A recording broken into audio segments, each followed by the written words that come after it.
Rota 66. E então, veja só, se você acha que vai ser difícil para Deus, que inventou tudo que tem aí, né, fazer com que o nenê nasça sem a intervenção de um homem.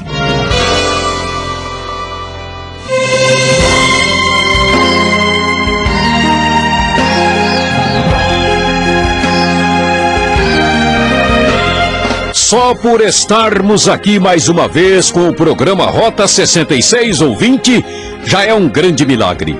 Você é o nosso convidado a participar desta grande aventura, hoje iniciando o estudo no Evangelho de Lucas, capítulo 1. O professor Luiz Saião abre essa série com o tema Bendito é o fruto do vosso ventre, Jesus. Qual a importância da participação de Maria no nascimento do Salvador do mundo? Como Deus escolhe agir para fazer cumprir os seus propósitos? Estamos no ponto central da história humana. Vamos entender este mistério? Fique com a gente.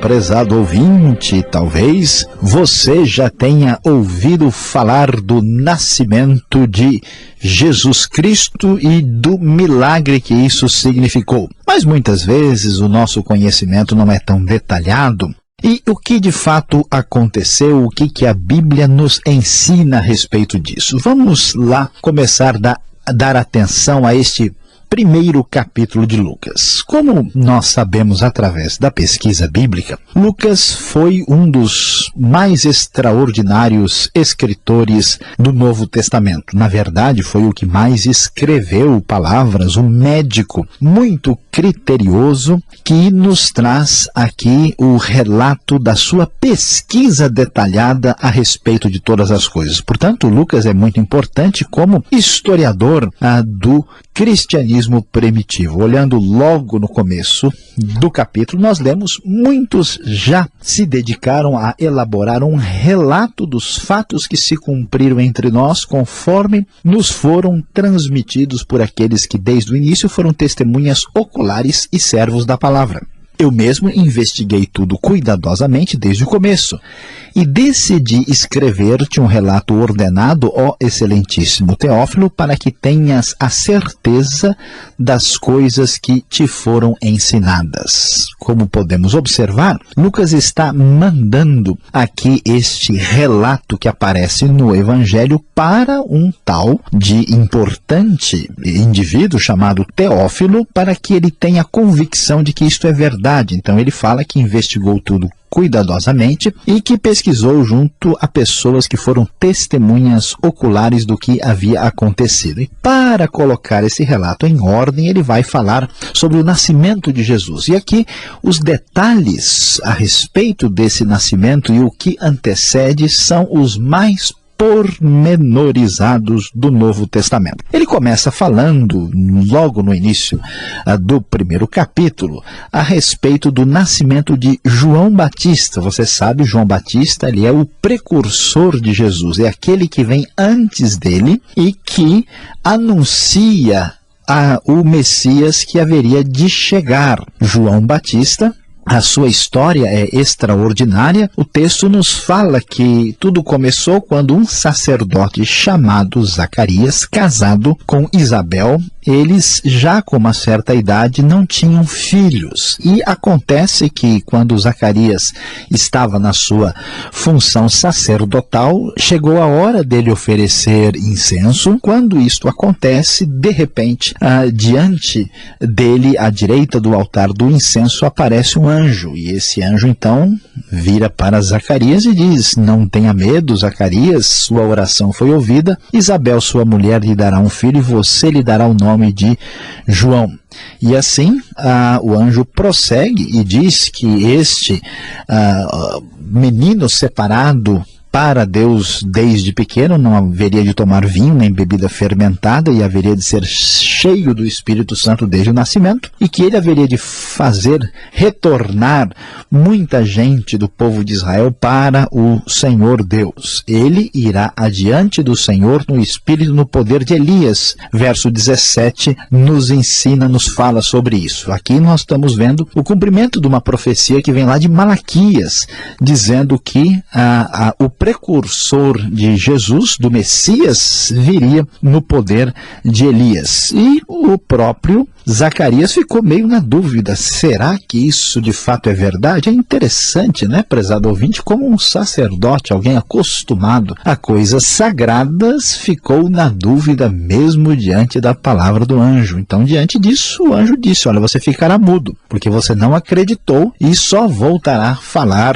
no momento adequado. Enquanto isso, o texto prossegue e vai nos falar que pouco tempo depois, cerca de 6 meses, o que vai acontecer? Maria, que na verdade é prima de Isabel, também vai receber uma palavra especial da parte de Deus. Sim, Maria, a grande Maria, serva do Senhor, uma pessoa dedicada, tão especial nas Escrituras. Você pode acompanhar o que o texto diz a respeito do assunto. No 6º mês, Deus enviou o anjo Gabriel a Nazaré, cidade da Galileia, a uma virgem prometida em casamento a um homem chamado José, descendente de Davi. O nome da virgem era Maria. O anjo aproximou-se dela e disse, alegre-se, agraciada, o Senhor está com você. Maria ficou perturbada com essas palavras, pensando no que podia significar essa saudação, e o anjo então lhe disse, não tenha medo, Maria, você foi agraciada por Deus. Você ficará grávida e dará à luz um filho e lhe porá o nome de Jesus. Ele será grande e será chamado Filho do Altíssimo. O Senhor lhe dará o trono de seu pai Davi. Ele reinará para sempre sobre o povo de Jacó. Seu reino jamais terá fim. Meu prezado ouvinte, aqui está o grande anúncio da salvação. Chegou o momento em que Deus haveria de agir na história para trazer salvação à humanidade. Ele começa trazendo o nascimento de João Batista e depois o bendito fruto do ventre de Maria, Jesus.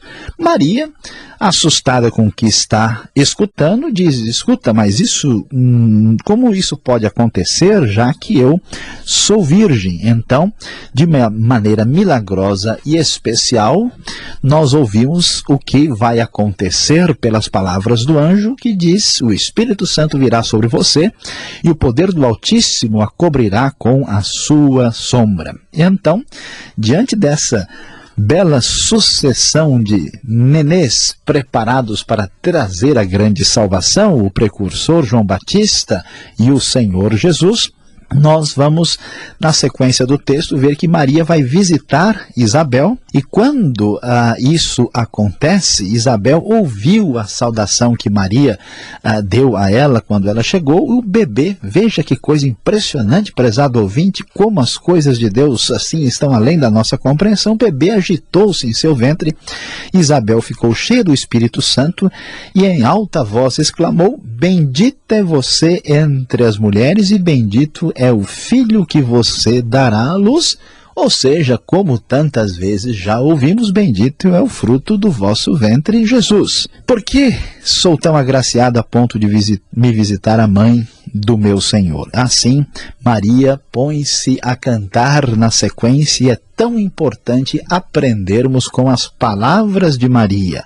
Maria disse o seguinte, a minha alma engrandece ao Senhor, e o meu espírito se alegra em Deus, meu Salvador. Maria, sabendo que era pecadora, sabendo que era uma pessoa simples na comunidade de Israel, que não tinha nenhuma relevância, ela ficou impressionada, pois Deus, que é o seu Salvador, agiu de uma maneira tão especial. Ele atentou para a humildade da sua serva. Agora, ela diz, de agora em diante todas as nações me chamarão bem-aventurada. Aqui sim está a história da mulher mais famosa e importante das páginas sagradas, Maria, sim, Maria, aquela que teve o privilégio de ter em seu ventre o Salvador Jesus. Diante disso, nós vamos, logo adiante, descobrir que não passou tanto tempo, o texto vai nos falar do nascimento de João Batista. João Batista nasce e na hora o pessoal fica em dúvida, o Zacarias não consegue falar ainda, ele faz questão de escrever e o nome do menino é João. Quando é dado o nome, ele volta a falar a Zacarias por causa da promessa do próprio anjo, e ele mesmo, cheio do Espírito Santo, profetiza: louvado seja o Senhor, o Deus de Israel, porque visitou e redimiu o seu povo. E prosseguindo, falando diretamente a respeito do menino que havia nascido, João Batista, ele diz: e você, menino, será chamado profeta do Altíssimo, pois irá adiante do Senhor para lhe preparar o caminho, para dar ao seu povo conhecimento da salvação mediante o perdão dos seus pecados. E assim nós vemos o nascimento de João Batista, a promessa de Deus que foi se cumprir e a promessa estabelecida sobre Maria. O que é impressionante, prezado ouvinte, é descobrir como Deus age de maneira diferente do que esperam os poderosos deste mundo. Lá está uma moça mais ou menos desconhecida, simples, que é alcançada pela graça de Deus para trazer o Salvador ao mundo, a salvação necessária para a humanidade. E mais uma vez ouvimos o eco das palavras que atravessam os tempos e a história que foram ditas àquela moça, àquela jovem de Israel: bendito é o fruto do vosso ventre, Jesus.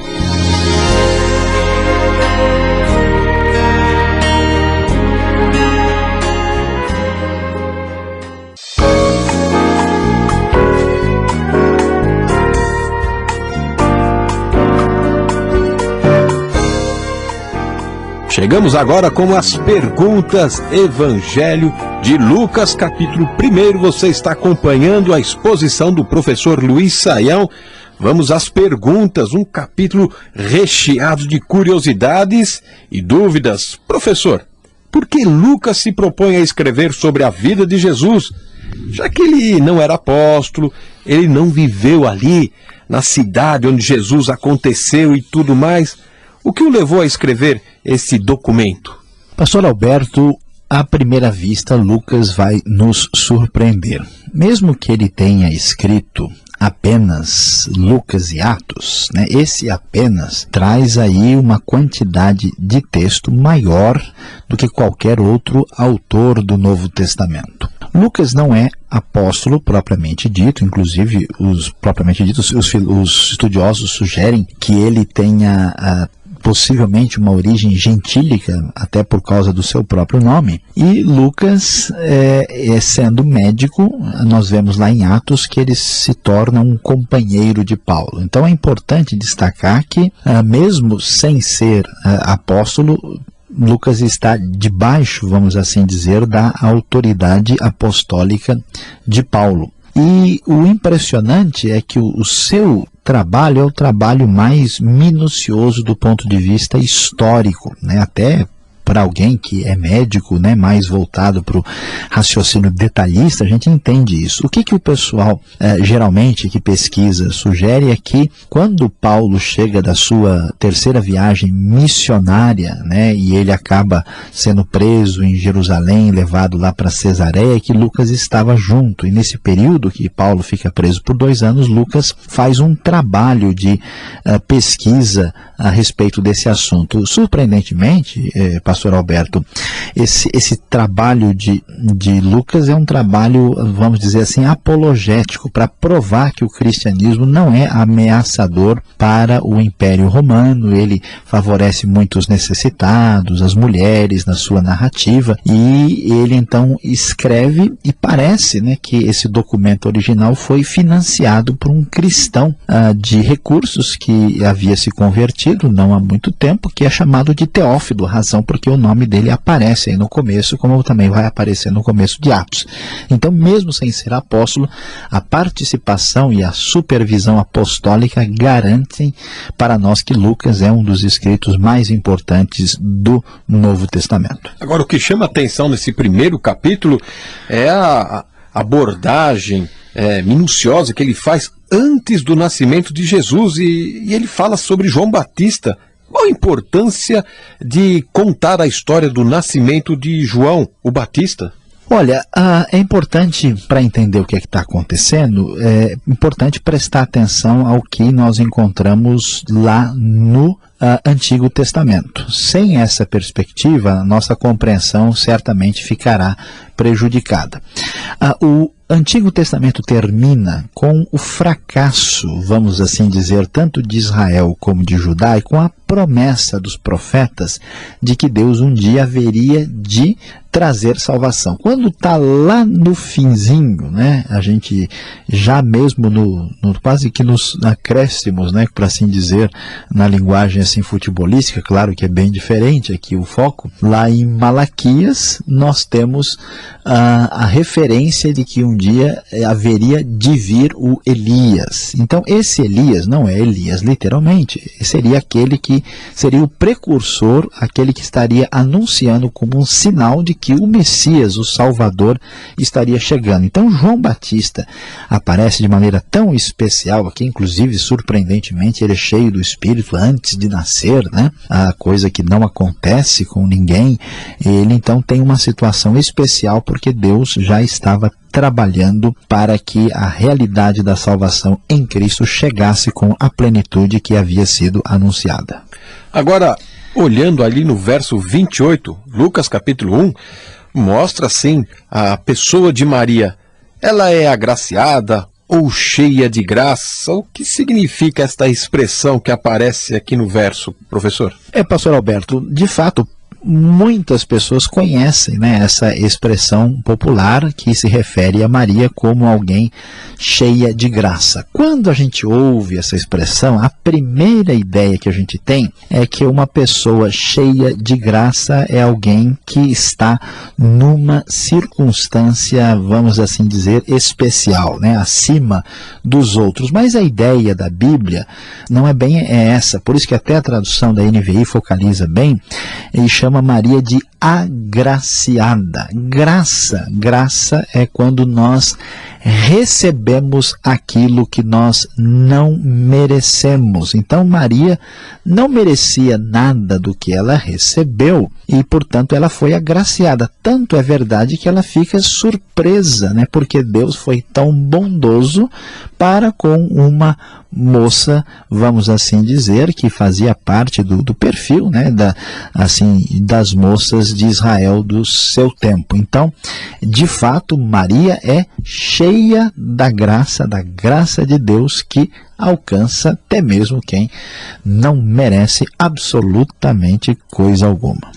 Agora eu vou a uma pergunta que vai além do razoável. Pode alguém engravidar pelo Espírito Santo, como alega o texto aqui? Muitas pessoas leem a Bíblia, leem algumas das histórias, e elas ficam assim um pouco preocupadas, dizendo, não é possível que tudo isso tenha que ser lido, assim, vamos dizer, historicamente. Vai ver que essa história aqui deve ter outro significado, porque cientificamente não dá para uma pessoa se engravidar, né? Quem é que não sabe disso, né? Engravidar de maneira inexplicável, né? De maneira aí, como é que a gente vai compreender essa situação? Pois é, a Maria, de fato, o texto vai dizer que ela fica grávida. Aqui que está a diferença, de maneira sobrenatural. Talvez você ache até um pouco difícil, mas como é que eu acredito nisso? Mas preste atenção, se você acredita que Deus fez o mundo, se você acredita que Deus fez o universo, que Deus criou toda essa enormidade, vastidão de coisas diferentes, e então veja só, se você acha que vai ser difícil para Deus, que inventou tudo que tem aí, né, fazer com que o nenê nasça sem a intervenção de um homem. Portanto, o que acontece com Maria no nascimento de Jesus, porque o nascimento do Filho de Deus é um milagre especial, não explicado racionalmente, porque é uma, vamos assim dizer, uma ação especial diferente da parte de Deus. Bom, e aí nós vamos continuar no tema, falando sobre Maria, e disso tudo a gente acostumou a ouvir a expressão Maria, Mãe de Deus. O que dizer disso? Pois de fato, muitas pessoas estão acostumadas com esta frase, né? Maria, Mãe de Deus. Será que é correto dizer que Maria é Mãe de Deus? Veja bem, essa frase é uma frase importante. Ela foi, inclusive, assim, trazida à discussão porque por interesse teológico muito importante da própria igreja cristã antiga. O que se queria dizer com isso? Queria-se afirmar com toda razão e certeza que quem havia nascido de Maria era de fato divino de verdade, ou seja, Jesus é absolutamente divino, ele nasceu, né, pela obra do Espírito Santo, e ele é absolutamente o Filho de Deus de fato. Então, nós podemos dizer com toda certeza que Maria é mãe de Deus porque Jesus é Deus de verdade, e isso não significa que Maria fosse divina. Algumas pessoas pensam que necessariamente Maria deveria ter algum tipo de divindade para que isso acontecesse, mas isso não é possível, isso não é verdade. A Bíblia não diz que Maria teve um nascimento como o de Jesus, portanto ela foi escolhida por Deus para ser a mãe de Jesus, que é Deus encarnado entre nós. E falando de Jesus, que é o nosso Salvador, como entender então o verso 47, o cântico de Maria aqui, e chama Deus de meu Salvador? E aí? Pastor Alberto, tanta gente gosta tanto, e com muita razão, de Maria, porque é uma das pessoas mais importantes da Bíblia, que chegaram até a sugerir, por ela ser tão especial, que ela não tinha pecado. A ideia é a seguinte: para que Jesus tivesse nascido sem pecado, era importante também que Maria tivesse nascido sem pecado. Só que esse raciocínio não vai muito longe, porque se a gente achar que para Jesus não ter pecado, Maria não podia ter pecado, era necessário que a mãe de Maria não tivesse pecado e houvesse toda uma linhagem, né, de gente sem pecado. Então, quando Jesus nasce sem pecado, ele nasce pela intervenção especial do Espírito Santo. E tanto é verdade que mesmo que Maria fosse uma pessoa tão extraordinária, ela era sujeita a falhas e precisava também da salvação. A prova disso está exatamente nesse texto que você observou agora. Maria chama Deus de Salvador porque tanto a ela como a nós ele traz a salvação. Obrigado, Sayão, pelas respostas, e você continue com a gente. Vem agora a aplicação desse estudo para você.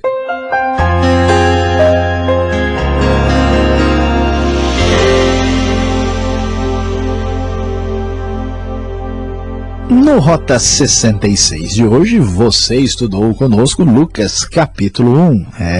Falamos sobre bendito é o fruto do vosso ventre, Jesus.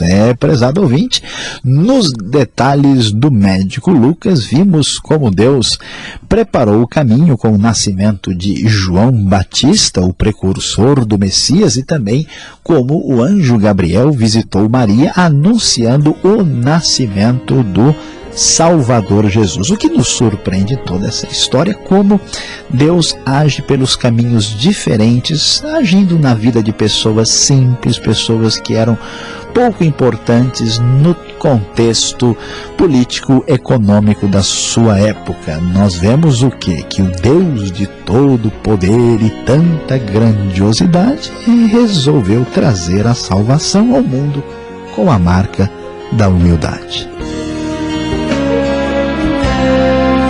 O programa Rota 66 de hoje termina aqui, ouvinte transmundial. Mas ainda temos uma longa estrada pela frente. Sintonize esta emissora neste horário para acompanhar a continuação desta meditação. O Rota 66 é uma realização transmundial e visite o site transmundial.com.br. Deus o abençoe e até lá com o nosso abraço.